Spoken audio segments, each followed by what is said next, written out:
Morning विद्यार्थी मित्रांनो, आजपासून आपल्याला पुन्हा ऑनलाईन क्लासेस घेण्याची वेळ आलेली आहे. आतापर्यंत आपण ऑफलाईन क्लासेस सुरू केलेलं होतं आणि काही भाग आपला ऑफलाईनमध्ये शिकवून झालेला होता आणि पुन्हा आपल्याला ऑनलाईन घेण्याची वेळ आलेली आहे. आणि यानंतर आपण ऑनलाईन क्लासेस घेऊया. जो काही आपला सिलेबस उरलेला आहे, जो आपला सिलेबस शिल्लक आहे तोपर्यंत. म्हणून मी तुम्हाला विनंती करतो विद्यार्थ्यांना, तुम्ही त्या ऑनलाईन क्लासेसचे व्हिडिओ आहेत हे तुम्ही बघत चला. कारण याच्या आधी खूप सारे विद्यार्थ्यांनी क्लासेस बघितलं नाही, व्हिडिओ बघितला नाही आणि त्याचा नुकसान त्यांना त्याच्या परीक्षेवर झालेला आहे. आणि आता तर परीक्षा ह्या ऑनलाईन झालेल्या आहेत, पण याच्यानंतरच्या परीक्षा होतील तुमच्या 4थ्या सेमिस्टरच्या, त्या ऑफलाईन स्वरूपात होतील. आणि त्यासाठी तुम्हाला या सगळे व्हिडिओ पाहणे आणि त्याच्यामधून नोट्स जे काही तुम्हाला लिहून देतात ब्लॅकबोर्डवर, ते तुम्हाला तुमच्या रजिस्टरमध्ये लिहून ठेवणे खूप आवश्यक आहे. तर आपला ऑफलाईन क्लासेसमध्ये प्रॉब्लेम्स झाले होते, जे काही प्रॉब्लेम्स झाले होते 17-18, मी तुम्हाला काल एक प्रॉब्लेम पाठवला होता, उदाहरण पाठवलं होतं, उदाहरण नंबर 20. तर काय विद्यार्थ्यांनी सॉल्युशन केलेले आहेत, त्याचा मला त्यांनी व्हिडिओ ते सॉल्युशन मला पाठवलेलं आहे. काही विद्यार्थ्यांचे बरोबर आहेत तर काही विद्यार्थ्यांचे चुकीचे आहेत. तर आपण त्याच्यावर पुन्हा चर्चा करूया आणि तो जो प्रॉब्लेम्स आहे, प्रॉब्लेम नंबर 20, हा आपण पुन्हा सॉल्व करूया. म्हणजे ज्या विद्यार्थ्यांना समजलं नाही ते प्रॉब्लेम, जो काही मुद्दे आहेत ते जर समजले नाही तर ते या व्हिडिओमध्ये ते आपल्याला त्यांची अडचणी दूर करता येते. बघा विद्यार्थ्यांना, तुम्हाला जो मी प्रॉब्लेम नंबर 20 पाठवलं होतं ग्रुपवर, त्याच्यात काय आहे दिलेलं मी एकदा वाचून घेतो आणि तुम्हाला समजवून सांगतो आहे. Mister Khekar is working as a business executive with a company at Delhi. म्हणजे मिस्टर जो खेकर आहे त्याचा बिझनेस आहे, त्याची कंपनी आहे दिल्लीमध्ये, दिल्लीसारख्या शहरात त्याची कंपनी आहे. He submits the following particulars of his income from the previous year March 31, 2020. Full stop. Compute his income under the head salaries and amount qualifying for deduction under section 80C. Salary दिलेली आहे 25,000 per month. डिअरनेस allowance दिलेला आहे 2,500 per month. Entertainment allowance दिलेला आहे 5,000 per month. Bonus दिलेला आहे 7,000 per year per annum. Conveyance allowance दिलेला आहे 36,000 per annum. His and employer's contribution to RPF या 15% ऑफ सॅलरी इच. म्हणजेच तुम्हाला रिकग्नाइज्ड प्रोव्हिडंट फंड RPF 15% सॅलरीवर घ्यायचा आहे. नेक्स्ट लाईन दिलेली आहे, interest credited of RPF balance at 12%. त्याची रक्कम दिलेली आहे 18,000. He is provided with a rent free house whose rent paid by the company is ₹1,20,000 per annum.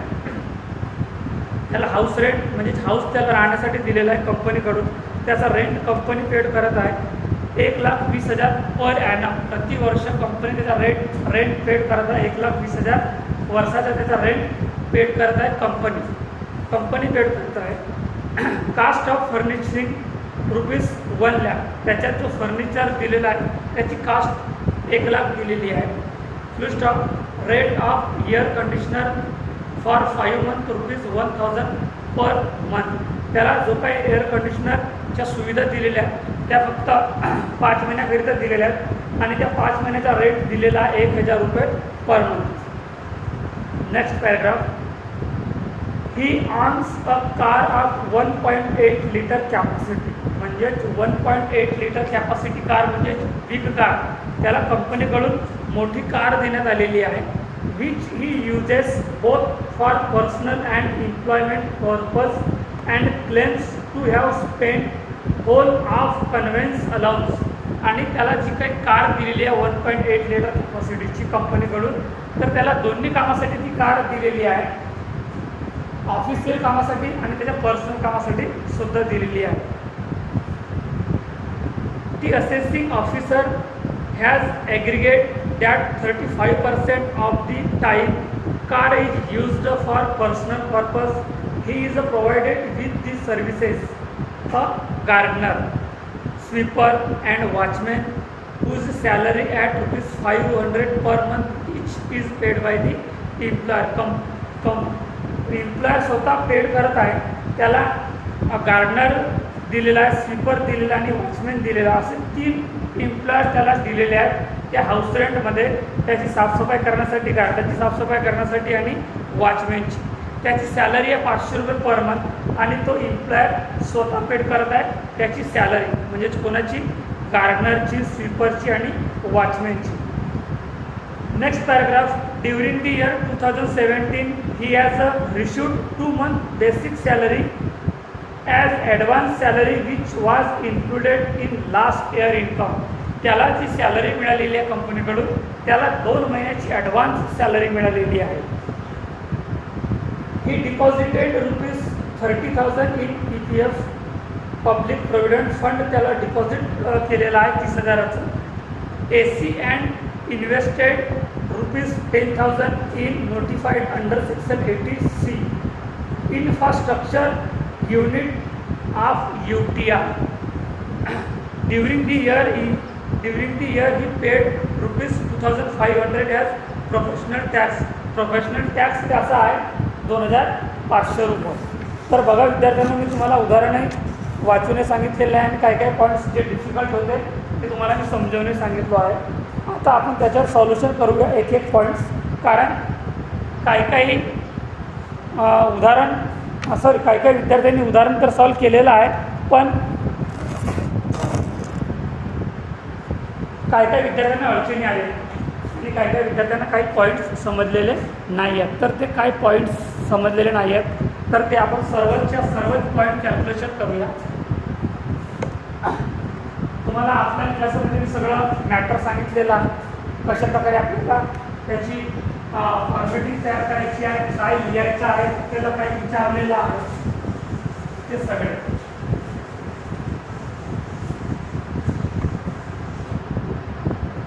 Income from calculation, income from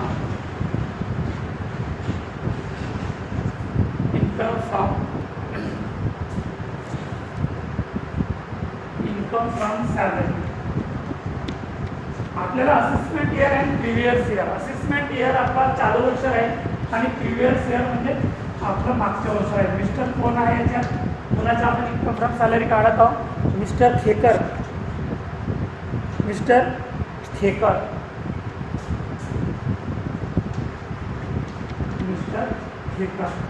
previous year 2019-2020 आणि assessment year 2020 ते 2021.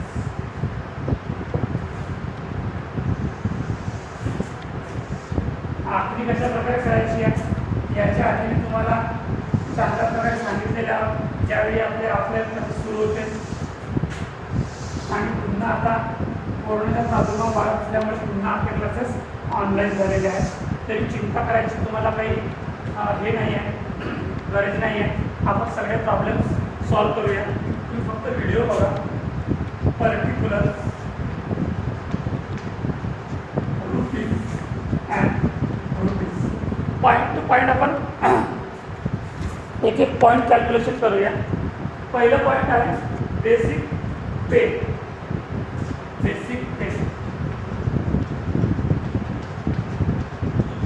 किती दिलेलं आपल्याला basic पे? 25,000 per month. पहिला पॉईंट बघा, 25,000 गुणिला 10 मंथ. आता याच्यात 10 महिने का बरं राहतील? कारण की त्यांनी ऑलरेडी 2 महिन्याची सॅलरी ॲडव्हान्समध्ये घेतलेली आहे आणि आपण त्याची इन्कम फ्रॉम सॅलरी काढत आहोत.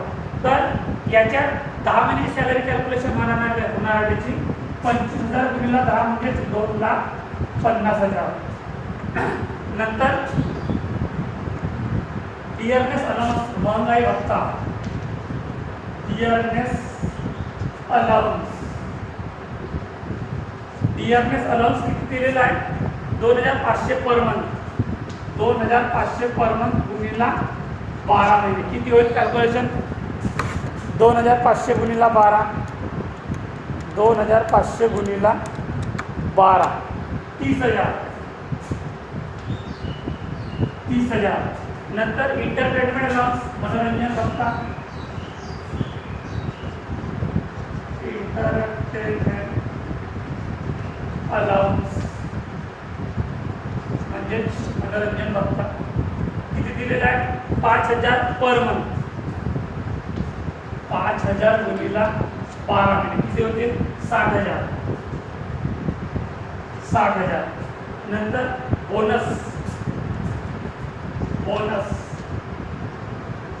बोनस किती दिलेला आहे 60,000 पर ॲनम 60,000 पर ॲनम म्हणजे प्रति वर्षाचा आहे 60,000 नंतर कन्व्हेन्स अलाउन्स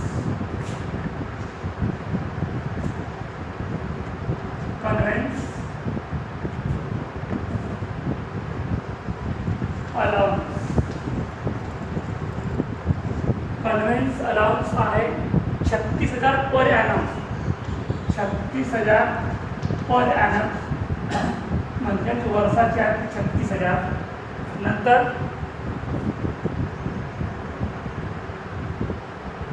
त्या संदर्भात आपल्याला कन्व्हेन्स अलाउन्स संदर्भात बघा अदर इन्फॉर्मेशन मध्ये माहिती दिलेली आहे 36,000 तर 36,000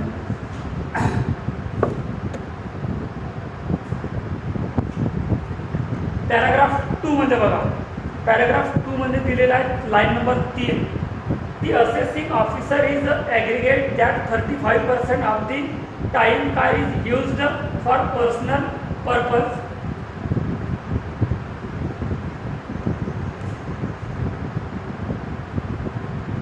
For the personal purpose, he is provided with the services of gardener, sweeper and watchman whose salary at ₹500 per month each is paid by the employer.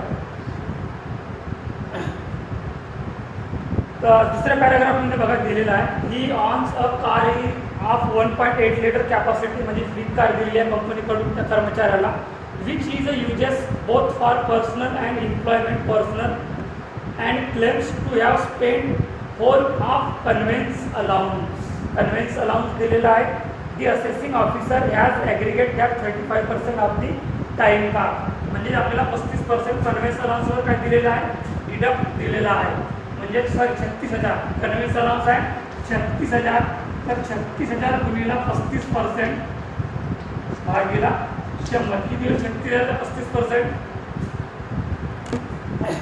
36,000 गुणिला 35 भागिला 100 12,600 तर 12,600 कुठे टॅक्सेबल आहे 12,600 कन्व्हेन्स अलाउन्सचं पॉईंट क्लिअर झालेला आहे एंटरटेनमेंट सुद्धा झालेला आहे आता बघा His and employer's contribution to RPF at 15% of salary each. Contribution to RPF. Contribution to RPF 15% on salary. 15% on salary. Salary किती राहणार आहे त्याच्यात बघा सॅलरी दिलेली आपल्याला बेसिक पे दिलेला 25,000 गुणिला 10 महिने पण याच्यात आपल्याला पूर्ण 12 महिन्याची आपल्याला सॅलरी घ्यायची आहे किती होईल 3 लाख रुपये 3 लाख रुपये गुणिला 15% भागिला 100 किती होईल 30 40 45 ला होईल का बघा 3 लाख गुणिला 15% भागिला 100 45,000 लेस मायनस किती पर्सेंट आपल्याला कॉन्ट्रीब्युशन टू आरपीएफचं एक्झेप्टेड आहे 12% लेस 12% ऑन एक्झेप्टेड ऑन सॅलरीचे तुम्ही 12% काढाल गुणिला 12% भागिला 100 किती होईल याचा 30,600 रुपये बघा एकदा करून बघू 3,00,000 गुणिला 12 भागिला 100, सॉरी 36,000. 36,000 रुपये त्याला एक्झॅम्प्टेड आहे. Contribution to RPF recognised provident fund त्याला एक्झॅम्प्टेड आहे 36,000. तर 45,000मधून 36,000 मायनस करा तर उरतील 9,000. 9,000 त्याला काय आहे, टॅक्सेबल राहील. 9,000 टॅक्सेबल राहील. नंतर पॉईंट्स बघा. Interest credited of RPF balance at 12%. Next point, interest on credited. Interest on credited किती दिलेलं आहे, त्याची रक्कम 18,000 दिलेलं आहे. 12% ऑन 18,000. तर 18,000 दिलेलं आहे आपल्याला ऑलरेडी. त्याच्यावर आपल्याला एक्झॅम्प्टेड दिलेलं आहे लेस. इंटरेस्ट ऑन क्रेडिटेड एक्झॅम्प्टेड आहे 9.5%, लेस 9%, 9.5% एक्झॅम्प्टेड. ठीक आहे. ऑन 18,000, ऑन 18,000 म्हणजेच गुणिला 9.5 भागिला 12%. 18,000 गुणिला 9.5 भागिला 12%, 14,250. 14,250. 14,250 ही रक्कम त्याला एक्झॅम्प्टेड आहे. 18,000 मायनस 14,250 तर किती उरतील, 3,750 त्याला टॅक्सेबल राहील. 3,750 टॅक्सेबल राहील. नंतर काय पॉईंट्स म्हटलेला आहे,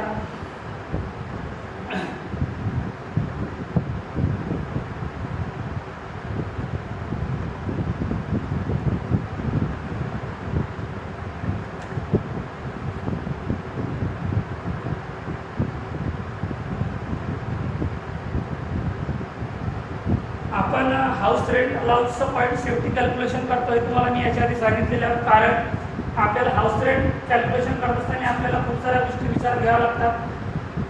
त्या गोष्टी किंवा त्याची पॉईंट्स आधी जेव्हा आपण कॅल्क्युलेशन करूया तर ते पॉईंट्स आपल्याला हाऊस रेंट अलाउन्स कॅल्क्युलेशन करण्यासाठी सोपं होईल. आणि जो पॉईंट्स याच्यानंतर दिलेला आहे तो हाऊस रेंट संदर्भात आहे आणि तो पॉईंट्स आपण सेफ्टी कॅल्क्युलेशन करूया. नंतर बघा काय दिलेलं आहे, he is provided with the serviceman, he is provided with the services of gardener, sweeper and watchman whose salary at ₹500 per month each. म्हणजे प्रत्येकाची सॅलरी 500 रुपये पर मंथ दिलेली आहे आणि त्याचा सॅलरी कोण पेड करत आहे, एम्प्लॉयर करत आहे. Free facilities provided by company. Free facilities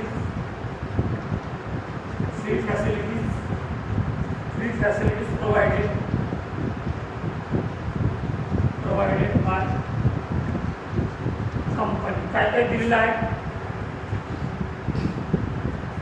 gardener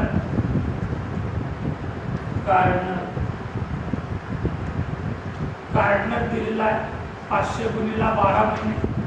नंतर दिलेला आहे स्वीपर 500 गुणिला 12 महिने. नंतर दिलेला आहे वॉचमॅन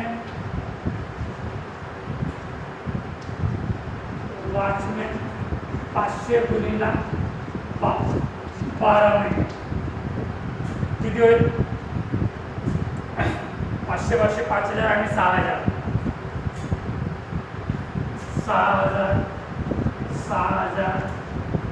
6,000 साहित्य 18,000. साहित्य 18,000 काय आहे त्याला टॅक्सेबल होईल. नंतर आता हाऊस रेंट संदर्भातला पॉईंट्स आपण कॅल्क्युलेशन करूया. इथे जागा अपुरी पडत आहे, ते बाजूला कॅल्क्युलेशन करतो आहे.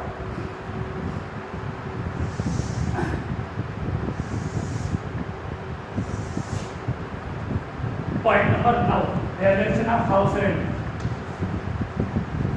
व्हॅल्युएशन ऑफ दिसतो आहे का तुम्हाला स्क्रीन, हां दिसतो.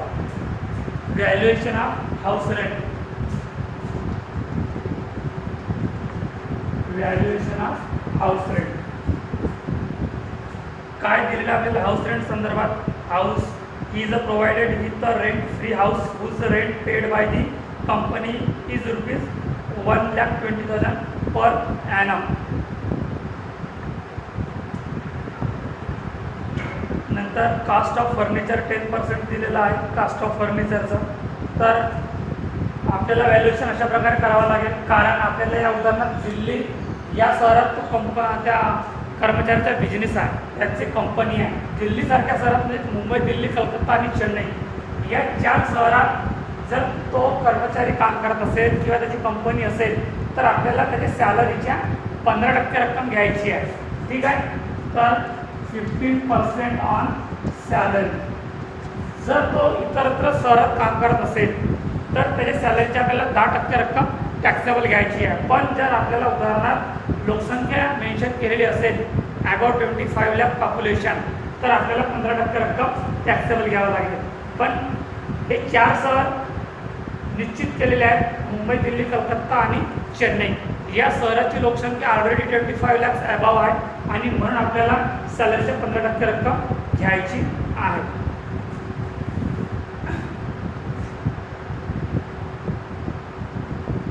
सॅलरीमध्ये इन्क्लूड आहे 3 लाख रुपये सॅलरी दिलेली आहे. 3 lakh plus conveyance allowance 12,600 plus bonus and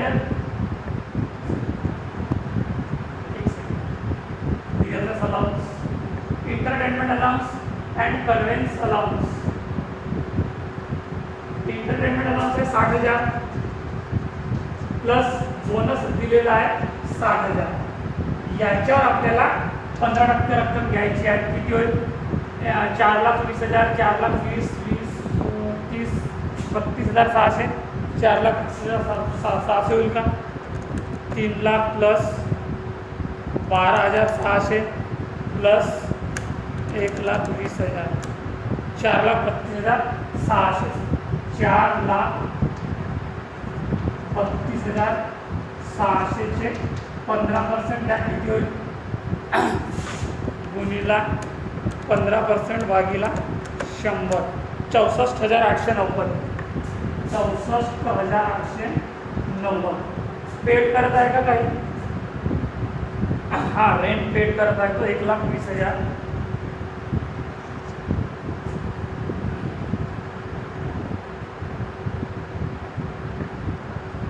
house rent paid, house rent paid 1,20,000. House rent paid 1,20,000 हे 64,890, 64,890. 1,20,000 पेड करत आहे plus 10% plus 10% on furniture. Furniture किती दिलेलं आहे आपल्याला? उदाहरण बघा, फर्निचर दिलेलं आहे 1,00,000 रुपयाचं. तर 1,00,000चे 10% किती होतील? भागीला 100, 10,000. 10,000. नंतर अजून काय दिलेलं आहे आपल्याला? Air conditioner. आता बघा प्लस 1 मिनटं, आपण पॉईंट्स बरोबर सॉल्युशन केलेले आहोत पण थोडी स्टेप वेगळी राहणार आहे. House rent, valuation of house rent आपण कॅल्क्युलेशन करतात. 15% सॅलरी, 15% का बरं घेतली जाते हे तुम्हाला मी सांगितलेले आहे. बेसिक पे 3 लाख आहे, convention allowance 12,600, entertainment allowance 60,000 and bonus 7,000. याची टोटल आहे 4,32,600. याची 15% 64,890. नंतर हाऊस रेंट पेड करत आहे एम्प्लॉयर म्हणजे कंपनी स्वतः पेड करत आहे 1,20,000. तर या रकमेमध्ये जी रक्कम लहान असेल ती रक्कम आपल्याला विचारात घ्यावी लागेल. ती रक्कम आपल्याला विचारात घ्यावी लागेल. विच युअर इज द लेस. यापैकीची रक्कम लहान आहे ती रक्कम आपल्याला विचारात घ्यावी लागेल. रक्कम आहे 64,890 प्लस 10% फर्निचर. 10% फर्निचर, 1,00,000चं फर्निचर दिलेलं आहे त्याचं आपल्याला 10% कॅल्क्युलेशन करायचं आहे, तर होणार आहे 10,000 प्लस अजून काय दिलेलं आहे बघा, air conditioner plus air conditioner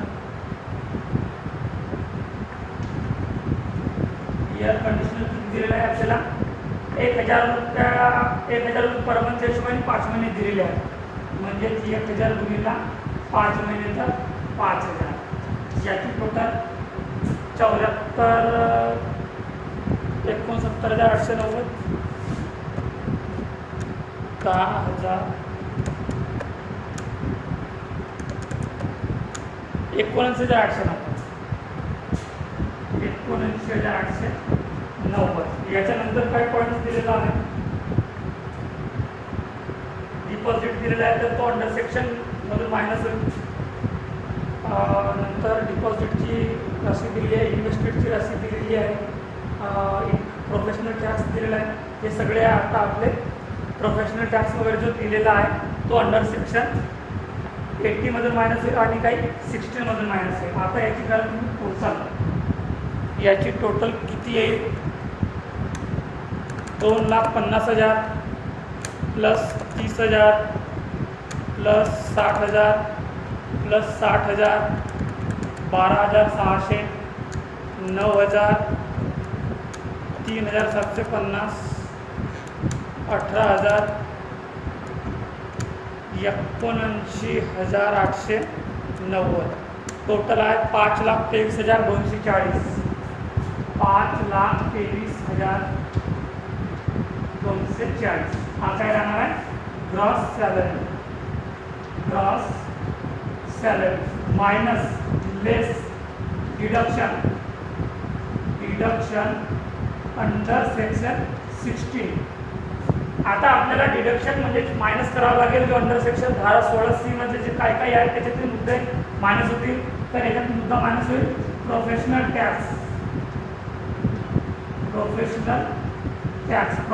tax किती दिलेला आहे, 2,500 रुपये.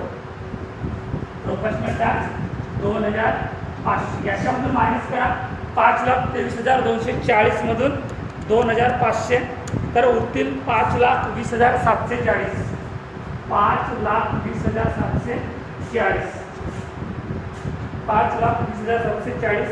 हे झालं इन्कम फ्रॉम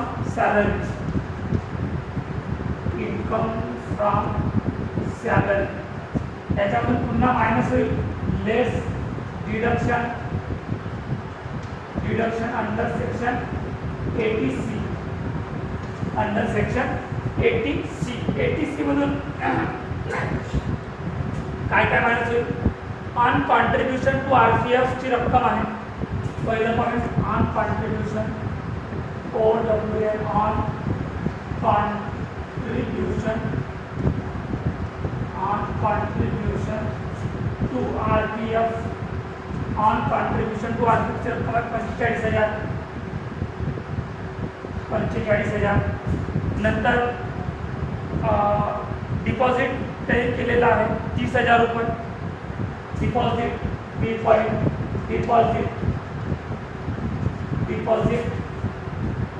कुठं डिपॉझिट केलेला आहे, PPF public provident fund, PPF 30,000 त्याने डिपॉझिट केलेला आहे 30,000. PPF नंतर आहे इन्व्हेस्टेड दिलेली आहे रक्कम 10,000 त्यांनी इन्व्हेस्ट केली आहे. AC अँड इन्व्हेस्टेड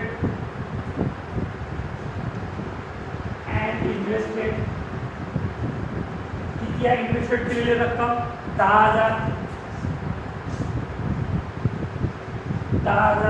नंतर अजून काही दिलेलं आहे का, नाही. याची टोटल करा किती होईल, 40, 70, 80, 85,000. याची टोटल आहे 85,000. आणि मॅक्झिमम अमाऊंट आहे, मॅक्झिमम अमाऊंट